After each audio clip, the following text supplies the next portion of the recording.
Hey guys, welcome back to PristineZReads. Today I'm going to be reviewing The Warrior Maiden, book number 9 in the Hagenheim series by Melanie Dickerson. Alright, this is the super spoiler video. If you would like no spoilers, please see my no spoiler video. Alright, so this is a retelling of Mulan. And I don't know, I was kind of like automatically biased once I read the synopsis. I don't know, it's because I'm Chinese and this is Mulan. I don't know. Anyways, but yeah, I read it, I really liked it, not because of my bias, just because, okay, what, I'll just tell you. Alright, first up is my summary.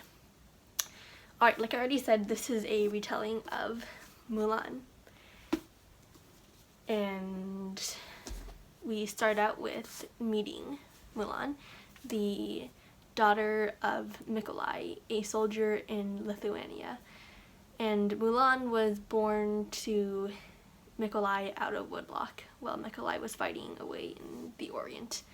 But Mikolai took Mulan home with him, and his wife, Fra Feodosia, had compassion on her and took her in as her own. Mikolai has died of his sickness, is getting ready to be buried. He could not have picked a worse time to die because the man who Mikolai used to fight for, Butatas, that made me laugh when I read it, Butatas, has requested his services again as the Teutonic Knights are besieging Lithuania and Poland and the surrounding countries. Anyways, so Butatas says that he will take away Mulan and her mother's lands and house if Mikolai does not show up and fight. Feodosia, Mulan's mother, avoids telling Butatas that Mikolai is dead, and instead tells Mulan that the best way out of this would be to marry the village butcher, Algirdas, who would have enough money that he could ransom back their house and lands for them, and then that way they wouldn't have to present somebody to go fight. However, Mulan has met the village butcher. She has no desire to marry him. She has been training in archery and is quite good at that, so she decides that she will cut her hair, dress up as a man, and run off to fight in her father's place. So she does exactly that. The only things she takes with her are her father's old armor, a batch of her mother's healing salve, and her mother's salve is said to be able to cure pretty much any wound, and is made out of like wine, leeks, garlic, honey, comfrey, that kind of stuff, herbs. And she takes her wushu-like companion, Andre, with her and sets off to the battlefield. Surprisingly, nobody questions her identity, and she slips right in, unnoticed, into the army. Then we meet Wolfgang and Stefan Gerstenberg. Stefan is the older of the two. They are also the two younger brothers. Like, there are 4 boys in their family, but they're the 2 youngers. Anyways, so they're the sons of the Duke and Duchess of Gerstenberg of Hagenheim, and their father is requesting the 2 of them to go and help out in this war. The war where the Teutonic Knights are besieging Lithuania, Poland, and all the other countries. So their father is asking them to go help their ally, Duke Conrad, in Poland, and fight for him, taking some of the men of Hagenheim with them. Wolfgang readily agrees, Stefan not so much, as Wolfgang has always been the obedient, parent-pleasing child, but Stefan has always been the rebellious, brash, hard-hearted child, as of something that happened to embitter him when he was a young boy. Anyway, so they journey to Poland and catch up with the rest of the army. However, along the way, Stefan decides that he will join the Teutonic Knights and fight on their side instead. After all, he thinks the Knights are blessed and sanctioned by the Church, and they are German after all, and why would he be helping Poland and Lithuanian soldiers? Wolfgang pleads with his brother not to go, but Stefan defies him and in an act of rebellion runs off and joins the Teutonic Knights. Wolfgang is stricken at the thought of maybe one day having to fight his brother, but he plunges himself into the training at the camp. However, he gets shown up and embarrassed in many ways by Mikolai, or Mulan, as Mulan bests him in archery one time, but as she has no idea what to do with sword fights and stuff like that. Wolfgang beats her in those things. But after they both get over their initial embarrassment, they slowly begin to form a friendship. Mulan starts out cautiously first, as she knows that Wolfgang thinks she is a man and she cannot let him think anything else otherwise. So she is cautious and makes sure she says all the right things and acts all the right ways. And Wolfgang offers to help Mulan, or Mikolai, learn how to read using the Bible. So they start a small friendship based on that. When the heat of battle arrives, they're forced to put aside all kinds of reading lesson notions and take to the fight. Mulan has never actually been in a real battle before, so she would have been in some pretty big trouble if Wolfgang had not appeared and saved her a couple of times. However, that being said, Mulan also discovered the better way to Duke Conrad's castle, which is being attacked by the Teutonic Knights, and the Lithuanian, German, Polish army has to go and defend. She figures out that by climbing over the mountain pass that they can reach there much more quickly instead of taking the long road. So Mulan leads the rest of the soldiers over the wall, and they reach the castle in time to save the Duke and all of his household from the besieging Teutonic Knights. Mulan is rewarded and blessed by the Duke and Duchess in the castle, and they stay there for a while, but rumors have come that the Teutonic Knights are regrouping and camping not far away. The captain of their army sends Wolfgang and Mikolai to go and spy on the camp and see what they can find out. When they go, however, Wolfgang has an idea that he would capture his brother, Stefan, in the Teutonic Knight Order, and make him tell them what he knows. Their capture of him, however, goes wrong, and Mulan gets injured in her side. In this process, she has to reveal to Wolfgang that she is a woman, as she does not obviously want him lifting up her shirt to check on her wound. So now Wolfgang knows her secret, and she begs him to keep it a secret and makes him promise not to tell any of the other soldiers in the army. However, Stefan overheard them talking and spills the beans to everybody else in the army, trying to make his little brother look bad for covering up the secret.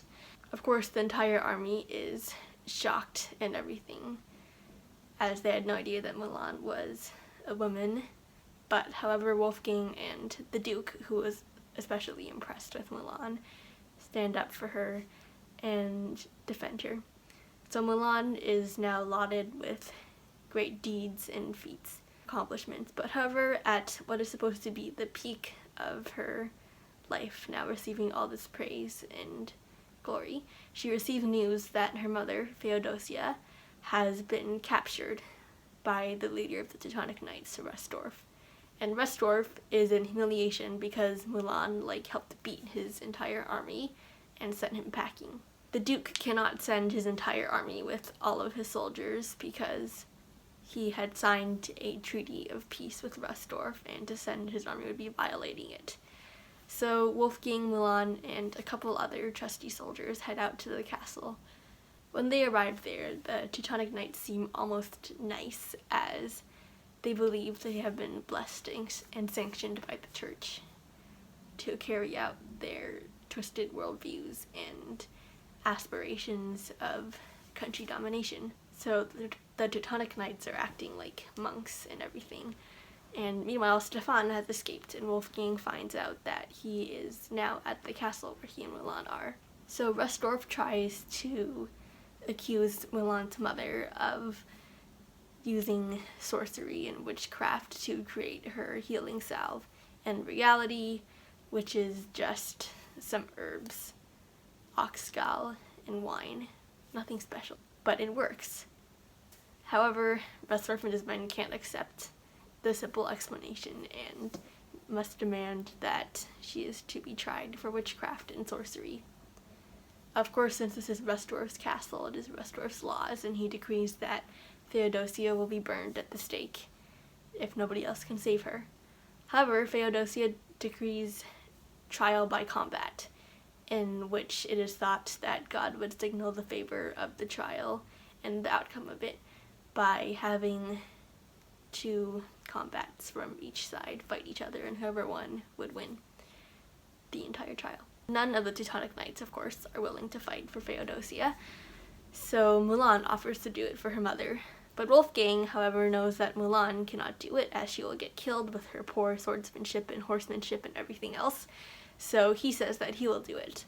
But Wolfgang had been severely injured, and with a wound in his shoulder and a broken rib, and Mulan insists that he cannot fight. But Wolfgang insists that he will fight, and with the help of his other fellow knights and Andre, they lock Mulan up the morning of the trial, and Wolfgang goes to fight for Feodosia himself. However, surprise, Stefan is the opposing challenger, and they fight, but at the last moment, Stefan shows a sign of changing and lets Wolfgang win. So Feodosia is decreed innocent of any witchcraft and sorcery. Wolfgang then asks Mulan to marry him, and they get married. The end. Alright, now for the morals. First up is Christian beliefs / other worldviews. So I had like a flashback to the Golden Braid but I remembered Wolfgang teaching Mulan how to read using the Bible, and flashback to Sir Garrick teaching Rapunzel how to read using the Bible. And I love that. I think that's a good thing, but it's starting to kind of get old because of they used it in the Golden Braid, and then again in the Silent Songbird, kind of, and now here. But yeah, nothing wrong with that, it's just starting to get a bit boring. There's also some mentions of like crossing themselves and confessing to a priest, so I think it was leaning a bit more towards the Catholic side, but yeah, nothing wrong with it. There were also, again, some more mentions of demons, witchcraft, sorcery, like women being sent from the devil, that sort of thing. But yeah, that's it for worldviews. Next up is violence. Again, this book was like centered around battles more, of course, because Wolfgang and Mulan are soldiers. The battles did have some pretty good detail in them, so I would advise some mild caution if you're sensitive to that kind of stuff. There's also one mention of Fra Feodosia possibly being burned at the stake. Again, that never happened, but there's just a mention of that. Romance. I think this one was one of the slightly higher romance levels in the series. Again, nothing inappropriate. The entire series has stayed clean.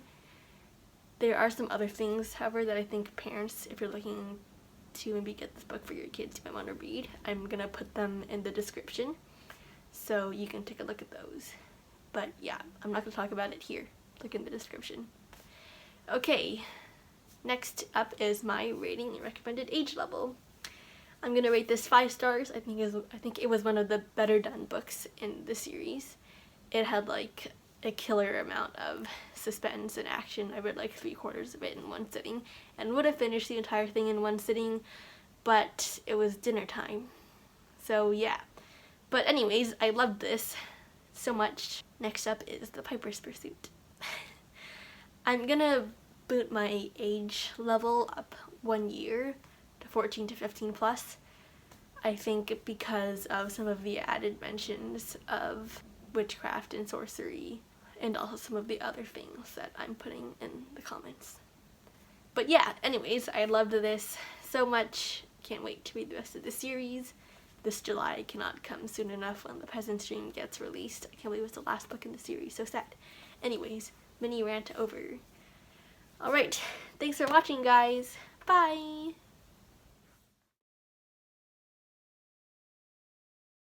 Wolfgang gazed up at him. Aren't you coming up? Nikolai grinned. I'm not coming up. I'll just stay down here, right on the ground where I belong. Easy for you. You scampered up that tree as if your father were a tree squirrel. Squirrel! Squirrel! I'm coming up now! Wolfgang was much bigger and heavier, but he couldn't let Nikolai laugh at him either. So he grabbed a limb and hoisted himself up, finding a foothold in the crook between the trunk and the two branches. It took him much longer, especially hampered as he was by his injured shoulder, but finally he was as high as Mikolai. He settled himself as best as he could on a branch and leaned back against the trunk. Man, these people are so slow. I would have been up the tree in like 2 seconds. Not bad. Mikolai looked as comfortable as if he were propped up on a feather bed. I've heard bears can climb trees. If my father was a squirrel, yours must have been a bear. I can just taste the squirrel meat and sinking my teeth into its flesh. Oh wait, I'm acting really weird in front of the camera. Anyways, my father wasn't a bear, because that'd be really weird. I'm a dog. Like, look, see my ears, my nose, my whiskers, and my fluffy face. Yeah, it'd be weird if my dad was a bear. Yeah, anyways.